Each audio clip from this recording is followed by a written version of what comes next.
Julia Roberts asked a question so simple that, for a moment, nobody in the studio knew how to respond. Give me one name. One person whose life actually changed because of Archwell. Meghan froze. The studio seemed to lose all of its noise at once. The audience stopped reacting. The cameras remained locked on the couch. Seconds passed, and Meghan's lips moved as though she were preparing an answer, but nothing came out. Joy tried to step in. Whoopi leaned forward. Neither could break the tension. Then Julia spoke again. Just 6 quiet words. She delivered them so calmly that some people in the audience almost missed what she had said. But the cameras didn't miss Meghan's reaction. The color seemed to drain from her face. For a brief moment, the confidence disappeared. The polished expression slipped, and the realization seemed to settle in. She didn't have an answer ready, and everyone watching could see it. What Julia said next reportedly pushed Meghan even further. What followed would send Meghan away from the stage. But the comment Julia made directly to the camera after Meghan was gone became the part people kept talking about. This was the confrontation nobody expected. Subscribe now, turn on the notification bell, and let's get into exactly what happened. The View studio had started the day with its usual chaotic energy. 5 hosts, a live audience, cameras moving constantly, and the fast, unpredictable rhythm that comes with daytime television. But this particular episode had an unusual pairing. Julia Roberts was there to promote her acclaimed film After the Hunt, while Meghan Markle was appearing to discuss her foundation work. The two women arrived separately. Julia came in first, immediately bringing her familiar warmth to the room. She greeted members of the crew, hugged people, joked around, and quickly had those around her laughing. There was something effortless about her presence. When Julia Roberts entered a room, people noticed. Meghan arrived roughly 15 minutes later, accompanied by a larger entourage. Unlike Julia's relaxed entrance, Meghan's appearance felt much more controlled. She stepped onto the set with deliberate precision, briefly acknowledged Julia with a smile, and then took her place on the couch, paying careful attention to her position and the camera angles. "Ladies, welcome to The View," Whoopi said as the cameras began rolling. The audience erupted into applause. The atmosphere was energetic. 2 highly recognizable women were sitting together on one of television's most famous couches. Nobody in that room appeared to know how quickly the conversation was about to change. "Julia, let's start with you. After the Hunt is getting incredible reviews. Tell us about working with Luca Guadagnino." Julia's entire expression changed when she began talking about the film. "Luca is a force of nature," she said enthusiastically. "He works faster than anyone I've ever collaborated with. This was the quickest I've ever gone from reading a script to actually being on set in my entire career." She continued explaining what attracted her to the role. "And the character is quite different from your usual roles," Sunny observed. "Completely different from my natural instincts," Julia replied. "Almost the opposite of who I am as a person. And that's what makes it exciting. After 35 years, finding characters that challenge everything you were comfortable with is exciting." The conversation then shifted toward Meghan. "Speaking of challenging," Sunny said, turning toward her, "your foundation work challenges a lot of conventional thinking. Tell us about Archwell's current projects." Meghan straightened slightly before answering. "We were focused on creating systemic change through strategic partnerships, mental health awareness, digital safety, and community building across multiple platforms." Julia listened carefully. Her expression remained neutral, but she was watching. Sunny followed up. "What specific outcomes have you achieved?" Meghan answered without giving a direct number. "We've raised significant awareness." "Awareness toward what specific end?"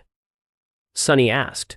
"Toward shifting cultural conversations around issues that matter." Julia tilted her head ever so slightly. It was an incredibly subtle movement, but anyone paying close attention might have noticed it. Then Joy turned the conversation toward Julia's own charitable work. Julia, you have been involved in philanthropy for decades," Joy said.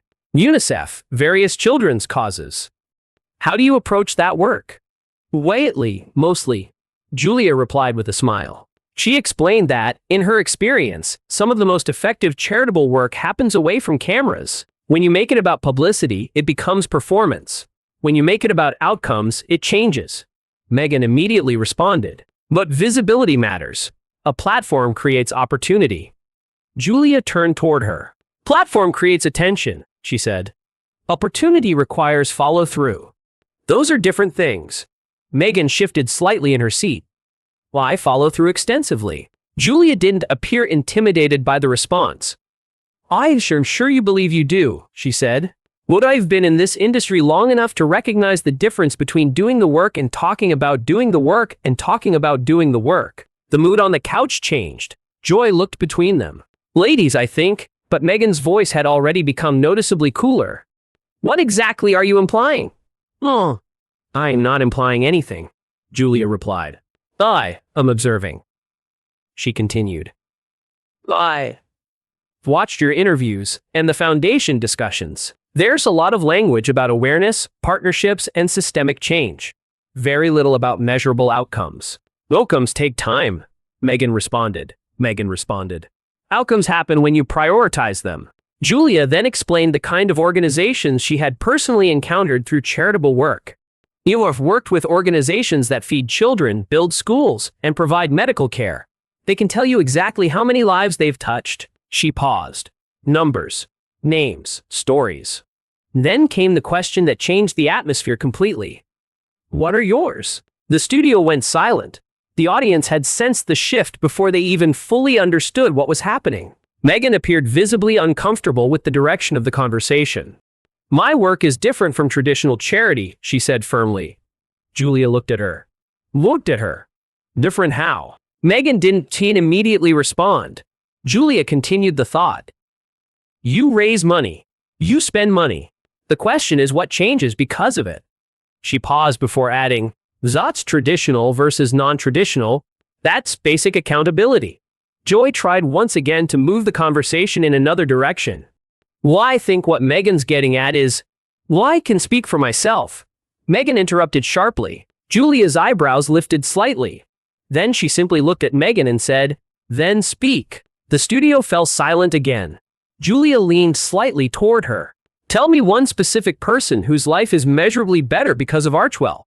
Julia didn't let the question soften. Not just awareness of an issue. Actually better. Give me one name, one story. Silence filled the studio. It lasted long enough to become uncomfortable. Meghan's face had turned noticeably red. We respect privacy, she finally said. Julia didn't raise her voice. Law, that's not what I asked.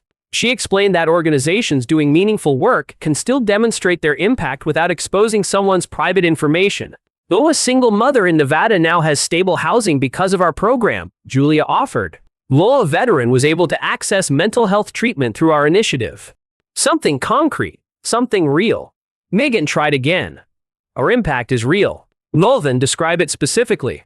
Julia replied, without using the words awareness, partnership, or systemic. Meghan opened her mouth, then stopped. She seemed to search for an answer, but the pause continued, and the longer it lasted, the more uncomfortable the studio became.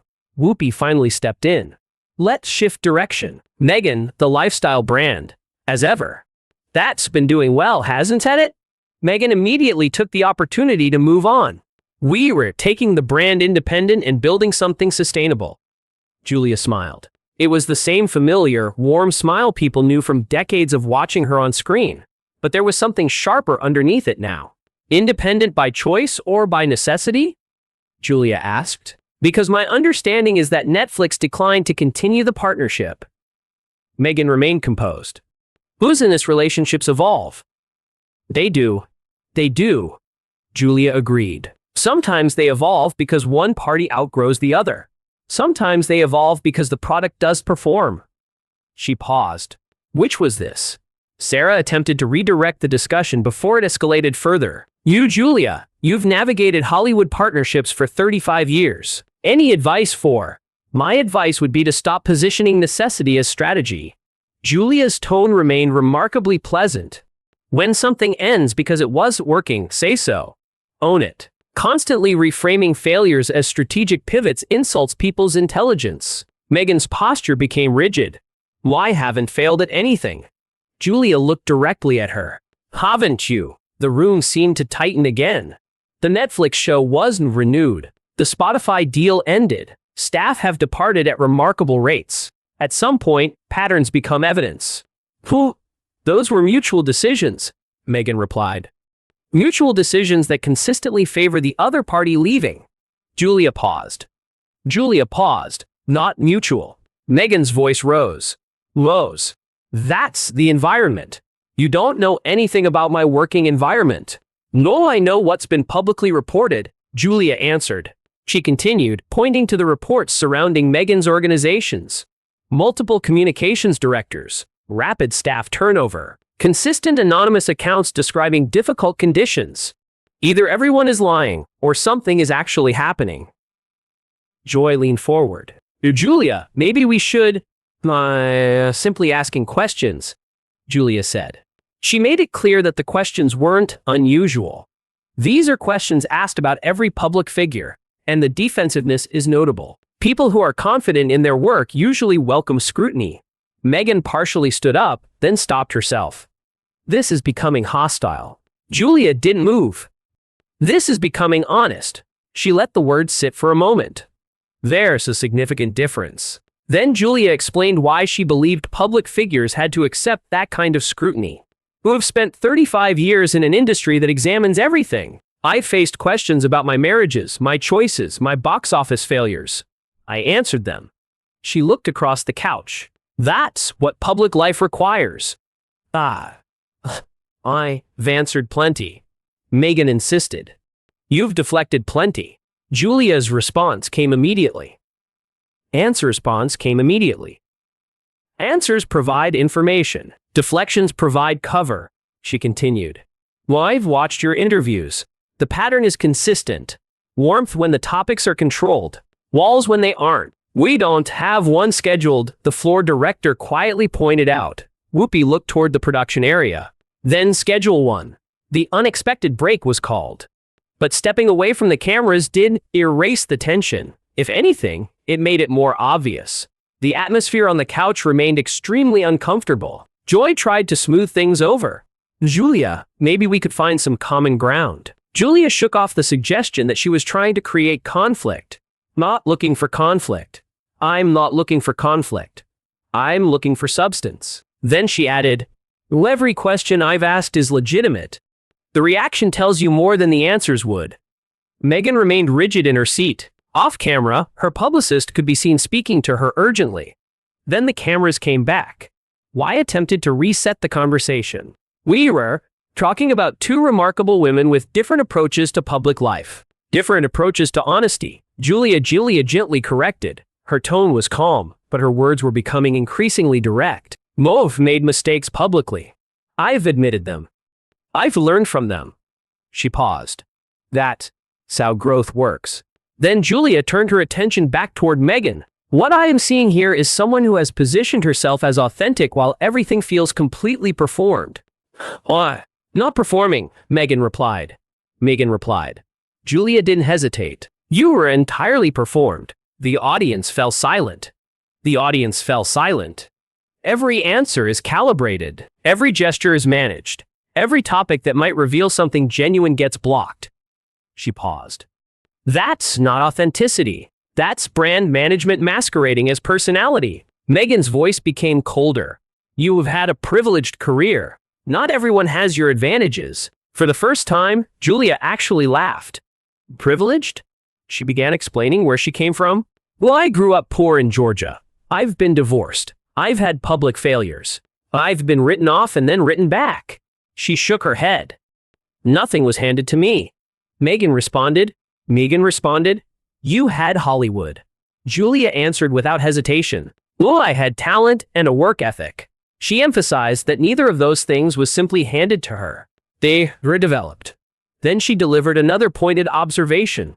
And I've never once blamed my failures on external forces. When something didn't work, I asked why. Julia looked directly at Meghan. You seem to ask who to blame. The studio went completely quiet. Meghan suddenly changed direction. You were attacking me because I threaten you. The statement stunned everyone. Julia's expression shifted into something close to disbelief. Threaten me? She paused. With what exactly? Meghan answered. With a different model of celebrity, one that's about purpose rather than entertainment. Julia's smile returned, but this time it was warm. It was sharper. Your purpose, Julia said, appears to be talking about purpose. Build a circular, Julia said. Your purpose requires outcomes. What have you actually built? Not talked about building. Built. She continued, pressing the point. Archwell is an organization that produces statements and partnerships. What physical thing exists because of it? What person can point to something and say, my life is better because of this? After 4 years, there should be something. Impact takes time. Meghan replied. Impact takes action, Julia answered. No time just passes. Her voice remained controlled, but the message was unmistakable. Why I've been doing this long enough to know the difference between organizations that accomplish things and organizations that exist to employ their founders. The tension on the couch reached another level. Meghan reached down and picked up her purse. Why one sit here and be insulted by someone who does understand my work? Julia gave a small, almost effortless shrug. Then leave. The studio audience reacted quietly. But know that leaving is its own answer. Julia continued without raising her voice. People who can defend their work stay and defend it. People who can run away. Meghan stood completely. This was supposed to be a supportive environment. Julia answered immediately. Supportive does mean uncritical. Supportive means honest. She looked directly at Meghan. We've been honest with you. More honest than most interviewers apparently manage. Then came another pointed observation. The discomfort you are feeling is my hostility. Julia paused. It's your exposure. Joy rose from her seat. Meghan, please. Meghan, please. Meghan turned toward the others. She's been attacking me since I sat down. Julia slowly shook her head. I asked about your foundation's impact. She counted the subjects she had raised. I asked about your business trajectory. I asked why staff keeps leaving. These are questions, not attacks. Julia's expression remained composed. Your inability to answer them without becoming defensive is information. She paused. Not about me, about you. Meghan moved toward the edge of the stage. You've shown who you really are today. Julia nodded. I have. Then she explained exactly what she believed she had shown. There's someone who asks direct questions and expects direct answers. Someone who has spent 35 years learning to distinguish substance from performance. She looked toward the cameras. I know which one I saw today. Then she delivered the final line. So does everyone watching. Meghan walked away. A moment later, the studio door closed behind her. The remaining hosts sat in stunned silence. The audience appeared unsure whether it should applaud, react, or simply remain quiet. Julia eventually turned toward the camera. Her composure had returned. Well, she said, was unexpected. Whoopi finally found her voice. Julia, that was intense. It was honest, Julia replied. She explained that she had enormous respect for people who genuinely dedicate themselves to charitable causes. I have tremendous respect for people who do real charitable work. I've seen it up close. She described people who sacrifice their time, serve others, and create measurable changes in people's lives. People who make measurable differences. Then her expression became more serious. What I witnessed today was something else. Joy leaned closer. You seem to have strong feelings about this. I have strong feelings about authenticity, Julia said. About the difference between doing and performing. She explained that she had watched Meghan's media appearances for years. The Oprah interview. The Netflix documentary. The endless statements about wellness and purpose. Julia paused.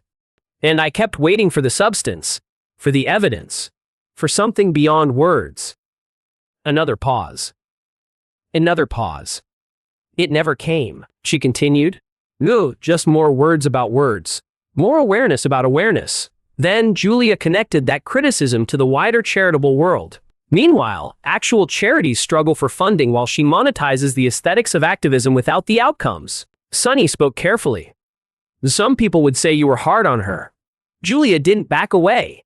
I asked questions any donor would ask. She listed them plainly.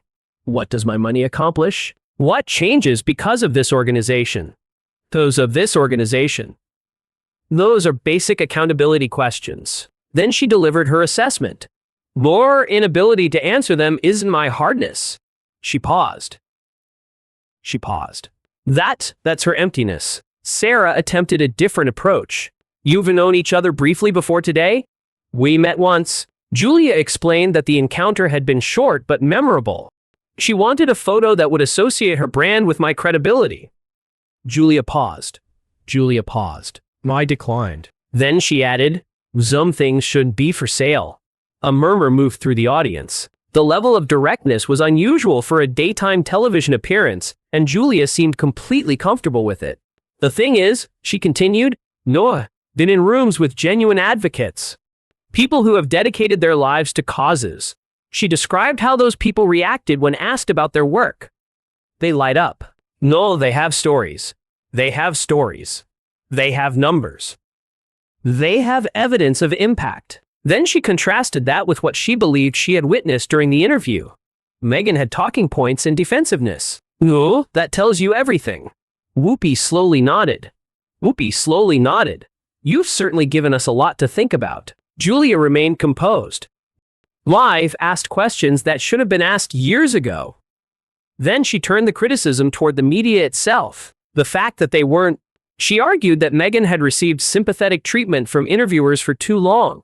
Eventually, someone has to point out that the emperor has no clothes. The footage from the appearance reportedly aired that morning.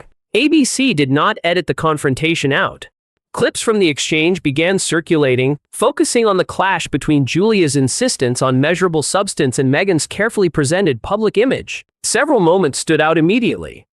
"I found that the most effective charitable work happens away from cameras. Tell me one specific person whose life is measurably better because of Archwell. Independent by choice or by necessity? Whoa, you are entirely performed. Every answer is calibrated." And finally, leaving is its own answer. People who can defend their work stay and defend it. The reaction did not stop with the broadcast. Meghan's team released a statement describing the appearance as a coordinated attack by an actress protecting industry interests. The statement also criticized what they described as an environment that was supposed to be welcoming. Julia responded through her publicist. The response was brief and characteristically direct. "I asked about charitable outcomes and business decisions, questions any journalist should ask." Yeah. The attack she experienced was accountability. Julia's publicist did not soften the response. If accountability feels like an attack, perhaps the better question is what exactly is being defended. The controversy didn't disappear after the broadcast. The following day, The View addressed what had happened. Whoopi was direct. Yesterday got heated. Julia Roberts asked tough questions. Meghan Markle couldn't answer them. That's the story. She rejected the idea that Meghan had been ambushed. This was not an ambush examination. According to Whoopi, Julia had simply done what she had been doing throughout her long career. Julia's been doing this for 35 years. She knows the difference between people who work and people who perform working. Then came the conclusion. She called it as she saw it. Joy also addressed the confrontation. "I tried to intervene multiple times," she explained, but Julia's questions were legitimate. Every one of them. She argued that the responsibility for answering those questions did not belong to Julia. The fact that they could be answered, that's not Julia's problem. She paused. That's Meghan's. For Julia Roberts, the encounter became an unexpected chapter in a career already spanning decades. It offered viewers a different side of someone often associated with warmth, charm, and the title of America's sweetheart. Here, Julia had shown that she was also willing to ask uncomfortable questions when she believed the situation demanded it. For Meghan Markle, however, the appearance became something far more damaging. She had walked onto The View expecting the kind of friendly conversation she was accustomed to receiving. Instead, she encountered something much more difficult to control. A peer who refused to accept polished language as proof of meaningful results. But for the millions of people who watched, another story emerged. It was the contrast. On one side was Julia, with 35 years of professional achievement behind her, visibly comfortable in her own identity and seemingly unafraid of difficult questions. On the other was Meghan, appearing increasingly defensive and carefully measured while struggling to provide a single concrete example of the impact being discussed. Julia believed she was offering a conversation. Meghan experienced it as an interrogation. And that difference in perception became central to the entire confrontation. One woman had built a long career around accomplishments that were already visible. The other had built a public brand heavily centered around the appearance and language of accomplishment. Once they were placed on the same couch, the comparison became almost impossible to avoid. Julia remained relaxed. Meghan became increasingly defensive. Julia answered criticism with more explanation. Meghan pushed back against the questions themselves. And in that contrast, viewers believed they could see the larger difference between substance and performance. Because sometimes the strongest evidence isn't what someone says. It's what happens when the questions become difficult. Some people do the work. Others spend their time talking about doing the work. Eventually, someone notices which is which. America's sweetheart versus the Duchess. For the audience watching that day, the contrast could hardly have been more dramatic. And that is why the confrontation continued to generate conversation long after the cameras stopped rolling. But now the question goes to you. What do you think? Was Julia Roberts simply asking legitimate accountability questions, or did she take the confrontation too far? And did Meghan's reaction reveal more than any answer could have? If you want more stories that examine the difference between substance and performance, subscribe now. This is where the difficult conversations happen. Share this video with someone who needs to see what really happened. More truth, more accountability, and more of the conversations that others may be afraid to have. Stay with us.